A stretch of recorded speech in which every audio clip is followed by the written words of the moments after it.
given that, here are 3 possible ways for generating the form tag that, when submitted, would call the create new movie action. And the question is, which of these are valid ways to do it? And by the way these questions are phrased, clearly either exactly one of them is valid or all 3 of them are valid, right? The way that I wrote the question. So take a look at these for a moment. You can see that the top one is a call to a method, a Ruby method in Rails called form tag. And the other ones are really just the Haml equivalent of manually creating a form tag ourselves. So are these 3 all OK, or is exactly one of them OK?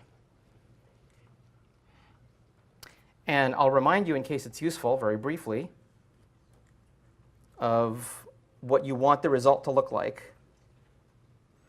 Okay, remember that from the browser's point of view, this is the only thing that matters. It doesn't matter how you got here. It just matters that I know what method to use when I submit the movie form and what URI I have to submit it to. So let's do a quick initial vote on this one. Initial voting. Initial voting. People. Cards. If you have no arms, you don't have to lift up a card, but otherwise you do.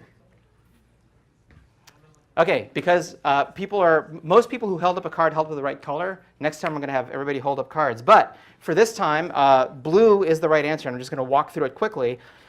What's going on with these 3? Well, taking a look at the raw versions of these, really, here we're just going to do a one-to-one mapping of a Haml tag to an HTML tag. And as you remember, when you do a Haml tag, any attributes that you pass in this Ruby hash essentially become the attributes of the HTML. So both number 2 and number 3 would match what we saw that we need to generate in terms of the HTML, right? And why is it that they would both match? Well, the only difference between them is, in one case, we use the URI helper movies path. In the other case, we hardwired the URI /movies. And if you did rake routes, you would see that the movies path helper is created to give you this path back. So why would you use the helper instead of hardwiring the path? Because as your app gets more complicated, you may include additional routes, and you may change the mapping of logical action names to the URIs that they connect to. Using this level of indirection, like movies path, allows you to redefine those without then going ahead and changing the 25 different views where that occurs. The only other difference between number 2 and number 3 is the use of a symbol versus a string. And as I mentioned much earlier, this is a Rubyism. In many cases, there are methods where you can pass either a symbol or a string. It gets converted to whatever is needed internally. This happens to be one of those methods. I also mentioned that the reason, or a main reason, that you would use a symbol rather than a string is to connote that the value is not arbitrary. It's one of an enumerable set.